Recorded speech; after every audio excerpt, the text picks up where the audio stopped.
are you coming with? Yeah. Because a person, God forbid, with cancer is a lot different than a person with rheumatoid arthritis, or a lot different Hmm. than a person who has who's paralyzed. Yeah, exactly. Yep. Exactly. And while we're talking about this injuries bit, do you feel like when people come to you, especially when yogis or people who are practicing yoga, when they come to you, do you feel like a lot of people have the same kind of injuries? And could you like or is there a lot of variety in what's going on in the body in the practice?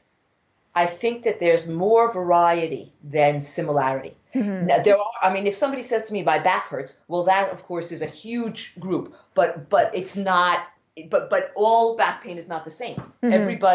Everybody's complaint is specific to their body. Yeah, yeah. Uh, and there are, for instance, on in this period of time, in this pandemic period of time, I'm teaching at Yoga Venue in Oxford Hmm. remotely, Yeah, and I'm doing a couple of these, and everybody is saying, "Yeah, I've got some back pain." So I can address that based on everybody sitting on their couch or everybody sitting in a chair staring at a computer yeah. because it's right now. But everybody's back pain is not the same. Hmm. Everybody's neck pain is not the same. Yeah, Um, there are categories.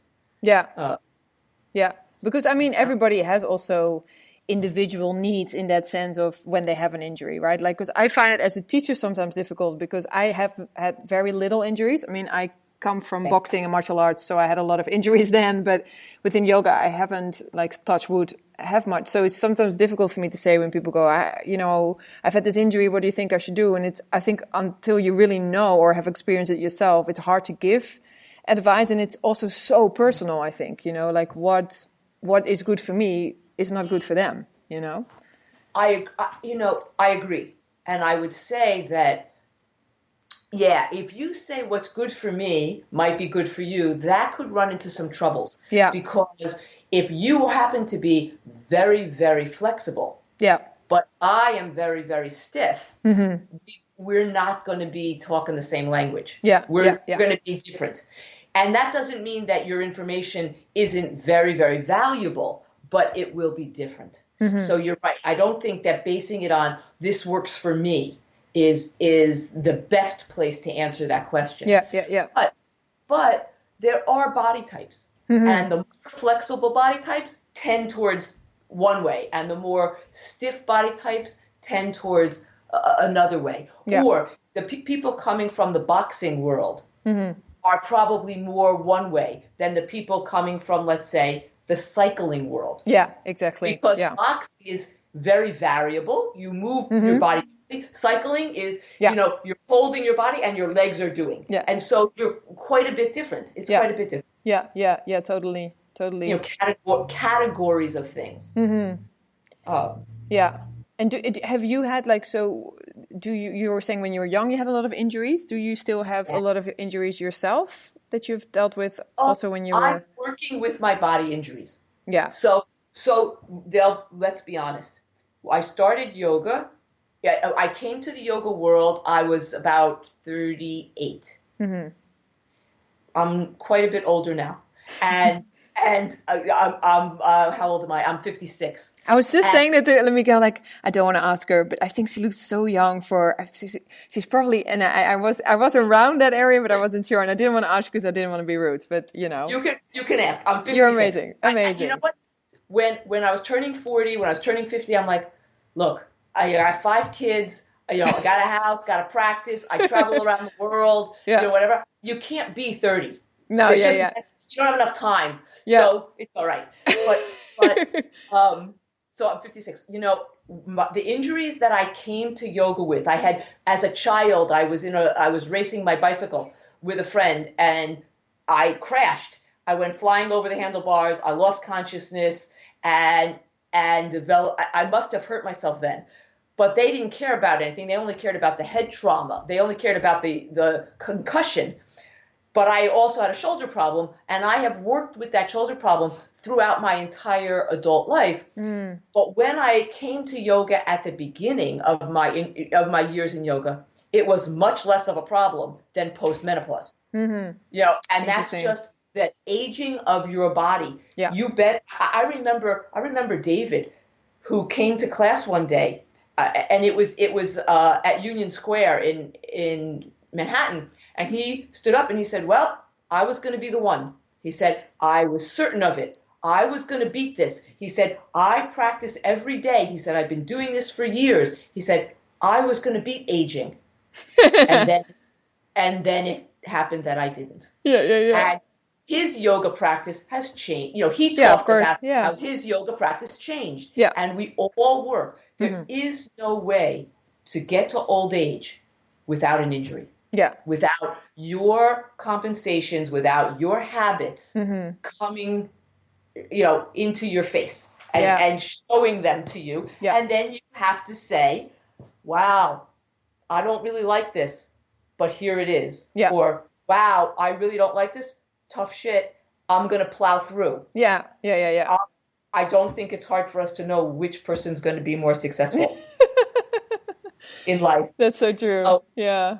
So I do. I work around with my injuries. And so actually, I'll also reveal in honesty, when I take the virtual classes, I turn off my camera.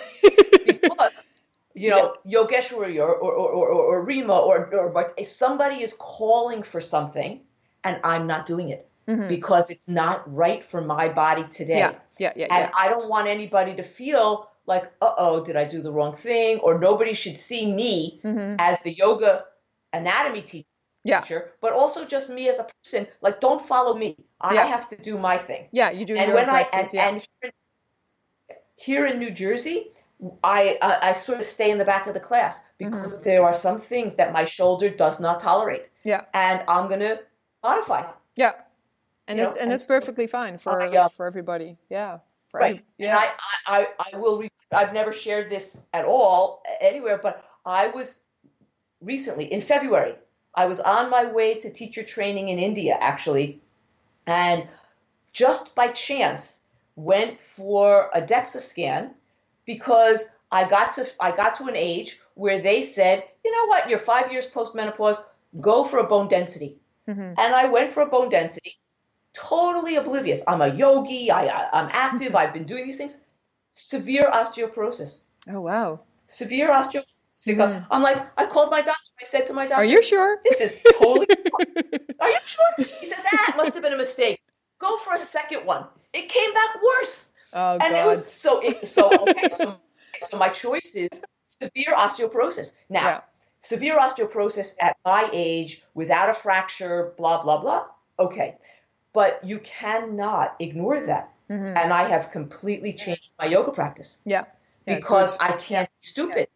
I have to deal with, my intention, as I hope most yogis, look, however many years I live, whatever number of years that is, I would like to be active and healthy and engaged in the world rather than, sick, unhealthy, and with multiple fractures. Of course. And so you have to do the right thing. Yeah. You got to do the right thing. Yeah, you make a choice. Yeah. I turn on my camera because nobody knows that. They're just going to look at me and say, oh, she's not doing that. But I'm doing my thing because I need to take care of my body. And I think it's also really good advice that you're giving here to people, like do that. Like look after yourself first. Like don't push yourself. Don't it's just be smart. Right, you can. Yeah. No, definitely. Yes. Definitely. I think that's a really good advice. And thank you for sharing because that's really important stuff. Yeah. For sure. Well, it's important because I was extraordinarily lucky because it was just because I happened into my doctor's office and she noted hey, 5 years post-menopause, you might as well go. No expectation that there would be an issue, except that there was, which means I get to tell my siblings, I get to say to my children, pay attention. Yeah, exactly. Because that's part of our genetic history. Yeah, totally. So, and as a last question, because I can talk to you for hours, and maybe we can do that, but then off the podcast. What I find really interesting, so what I said at the beginning of this podcast, I said, you make anatomy fun, and you really do. Like, you make it fun, you make it understandable, because anatomy is definitely, or teaching anatomy is it has like nearly medical language sometimes, you know. Did you look at other teachers? Did you do any training to also be, you know, like nearly like a public speaker, like someone who makes something, sorry to say it, boring, fun?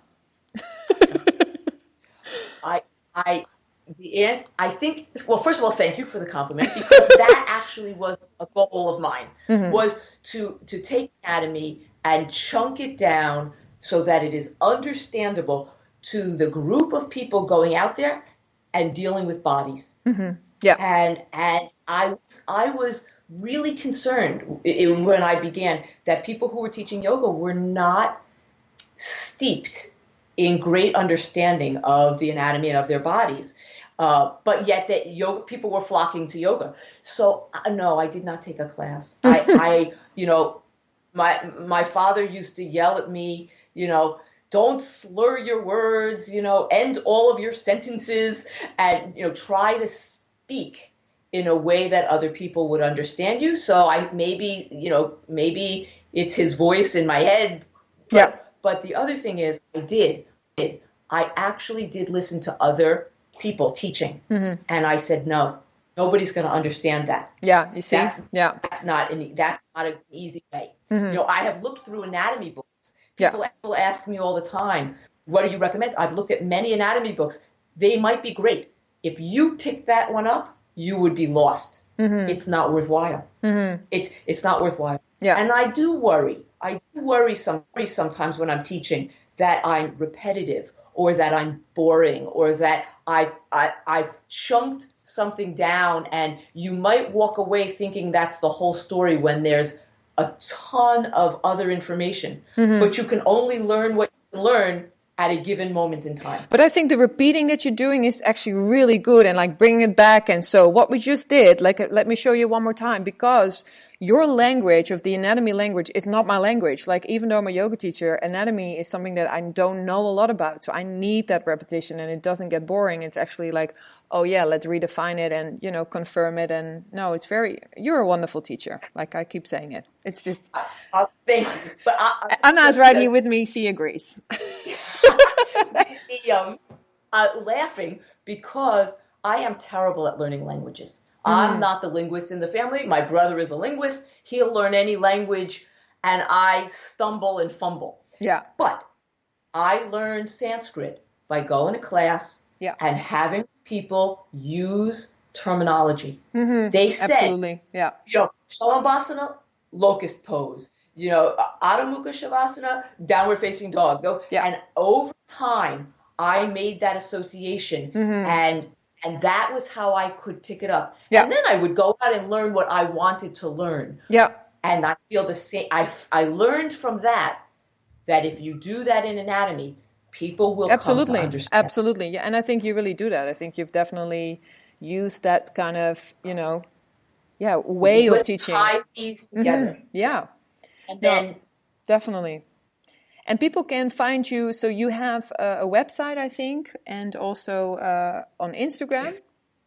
Yes. People can find you. So I am findable as Lori Zucker, but in my world as Yogi Anatomy, or Anatomy and Yoga, it's Yogi Anatomy. Yeah. And I come together with my colleague Ellen Anderson. She's also at Rutgers and a yogi, and we teach a lot together. Yeah, no, awesome. It's amazing. And Instagram is where Yogi Anatomy Instagram is probably the better place. Yeah. Because I have my own personal website. I have the Yogi Anatomy website, and then I also play in the world of cannabis. And so there's a PT Cannabis Info website. Yeah, so, right.